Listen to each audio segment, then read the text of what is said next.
à tous, donc moi c'est Morgan, je suis un des capitaines de Tara qui part aujourd'hui pour la mission Tara Corail. Ici on est dans la timonerie, donc c'est vraiment l'endroit où on a le siège de veille, on a toute l'instrumentation, cartographie électronique, radar, tout ce qui nous sert à la navigation, la table à cartes évidemment, les commandes moteurs, la barre, avec une vue évidemment sur l'extérieur. C'est de là qu'on conduit le camion. On va faire un petit tour du bateau, alors on part dans quelques heures, il y a du monde. Normalement tout est rangé.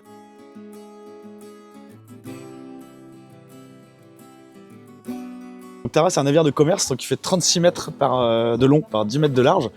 Actuellement on doit être à peu près autour de 150 tonnes. On a ici donc comme c'est écrit hein, le SAS équipage avec les VFI, des casques, nos bottes, etc. Tenue de pompier. Les centrales incendie, montée d'eau, donc des cloisons étanches partout hein, dans le bateau, des portes étanches. Donc ici la zone de vie, on a la cuisine derrière, là, Jérôme qui est marin cuisinier pour la Transat, prépare 2 repas par jour, donc midi 19h, très important d'être à l'heure pour le repas. Donc on travaille ici, on mange, on vit, c'est vraiment le salon du bateau, on passe tous des bons moments ensemble. Alors ici c'est le PCCOM, c'est ici, donc il y a le bureau capitaine, correspondant de bord, et centrale de navigation, donc Charlène qui est son capitaine, qui prépare le routage en fonction des derniers fichiers météo tout frais. Ici une bibliothèque, qui est là actuellement une zone de stockage, mais qui est aussi un bureau pour les scientifiques du bord. Et la bibliothèque du bord qui est bien achalandée au fur et à mesure des escaliers des gens. Petite particularité sur Tara, on est un navire de commerce, mais on est un voilier à bord de Tara, donc on a cette petite feuille-là. Tout le monde participe aux tâches du bord, donc, sans exception. Le seul qui est exempté de vaisselle et ménage, c'est le marin cuisinier. Et sinon, tout le monde participe au reste. Voilà, donc on a des petits groupes pour toute la Transat. Tous les jours, ça change. On descend d'un étage, en fait, là où on était sous le carré, il y avait 2 moteurs de propulsion. Donc 2 moteurs Cummins de 350 chevaux chacun, qui nous servent pour la propulsion. Alors on est un voilier, au maximum on fait de la voile.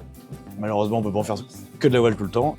On a une politique à la fondation qui est assez intelligente et cohérente en fonction du projet dessus, c'est tant que possible on n'utilise pas le moteur. Alors après, on a forcément des histoires d'impératifs de planning, des fois on est obligé, mais on a des vitesses cibles là pour la Transat, on a une vitesse cible minimum de 5 nœuds. Ce qui peut être beaucoup pour un petit bateau, mais pour un bateau de cette taille-là, alors des fois on va être en dessous, mais des fois on va être largement au-dessus. C'est un bateau qui est quand même relativement facilement à 7 nœuds, 8 nœuds. Le record absolu c'est 17 je crois, bon c'est pas tous les jours, mais au portant c'est un bateau qui peut très bien marcher. Au près, c'est un dériveur. Donc ici, les zones de vie, les cabines, les cabines c'est les seuls endroits privés du bord. On peut rentrer dedans, je vous montrerai la mienne. 2 cabinets de toilettes, une salle de bain. Ici c'est le Doorway Lab. Donc c'est là qu'on fait de la filtration, l'échantillonnage en permanence. Alors, en permanence quand on est en mission. Et donc Tara c'est un dériveur. Donc là on est entre les 2 puits de dérive. Il y a une dérive ici, une dérive ici. Elles sont pas dans l'axe l'une derrière l'autre, elles sont l'une à côté de l'autre. Tout se fait à la main par palan, les sangles et les moulins à café là-haut. Ouais. Tirant d'eau, juste la coque, on est à moins d'1,5 m. Il y a les safrans aussi derrière, les safrans eux, on peut pas les relever, les dérives sont sur pivot, comme sur un 420 ou sur n'importe quel dériveur de plaisance. Les safrans par contre eux ils sont en puits, donc on peut pas naviguer avec les safrans relevés. Les safrans c'est fait pour être enlevé pour que le bateau soit pris dans les glaces. Donc on enlève les dérives, les safrans, là le bateau peut être pris dans les glaces.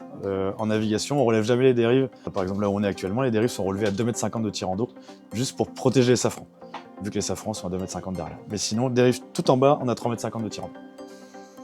Voilà. Chauffage central, comme à la maison.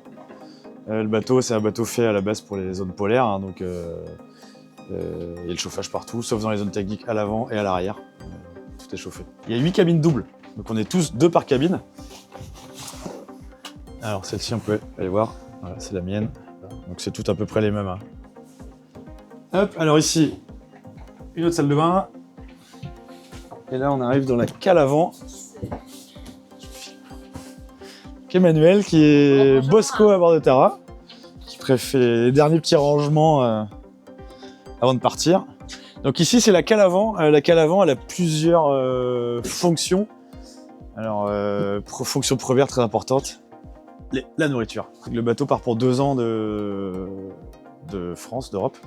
Donc il y a des choses qu'on a un peu chargées, un peu plus. On a prévu les stocks. Voilà. En bon français, pour manger du bon pain à l'autre bout du monde, charger un peu de farine par exemple.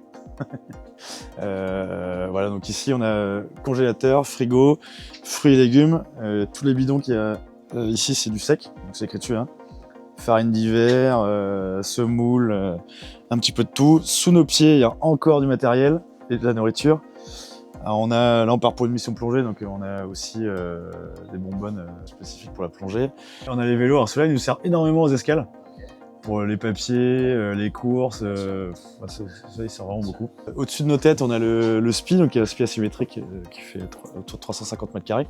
Cette partie-là, c'est donc l'avant, là, c'est du stockage pour la maintenance du bord. Donc pièces moteurs pour les annexes, il y a de tout, maintenance de winch, un peu de tout. Et la partie arrière tribord de la cale avant, c'est plus pour le matos scientifique. Après, on a aussi l'encre de secours qui est ici, plein de matériaux divers. On a un brancard sous vide. Autre chose très importante de cette pièce, sous les pieds ici, c'est la caisse à eau douce. Donc on a 6000 litres d'eau douce. On tient plus ou moins longtemps, ça dépend si on fait de la science ou pas, combien de personnes on est à bord. Donc 16 personnes à bord, c'est 1000 litres, ça part vite.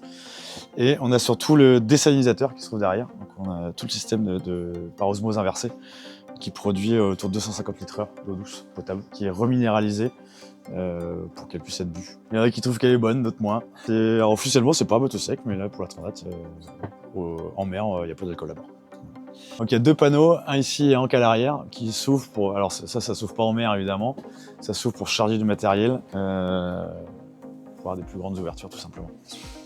Et dernier compartiment à l'avant, donc qui ici qui n'est pas encore fermé, qui va être fermé avant l'appareillage. Donc on a la baille à mouillage et une cloison d'abordage qui est elle complètement étanche sur l'avant du bateau. Donc il y a plusieurs compartiments dans le bateau.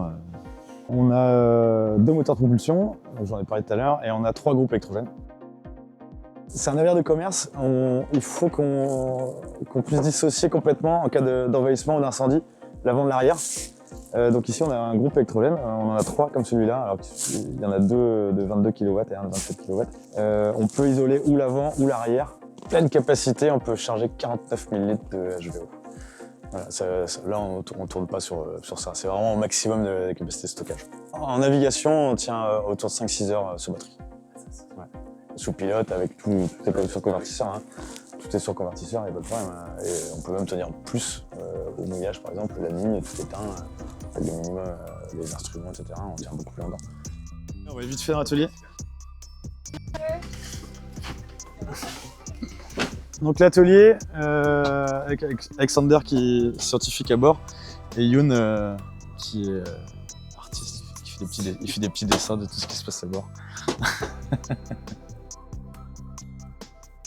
Voilà, donc ici on a les tableaux électriques 220, 24 volts. On a la seule machine qui est par ici. Donc la cale arrière, donc Dave qui est chef mécanicien qui prépare l'appareillage. Cale arrière et le système de safran ici, donc qui est relevable. Avec la baume, pas en chaîne. Ouais. Et donc là on a du rangement, on a le compresseur de prolongé qui est là, les moteurs électriques des centrales hydrauliques, un autre groupe électrogène. Et l'autre panneau comme à l'avant, avec ici tout l'arrière s'ouvre en fait. Il y a du stockage un peu partout, on a partout. Et on a aussi ici le compacteur pour les poubelles.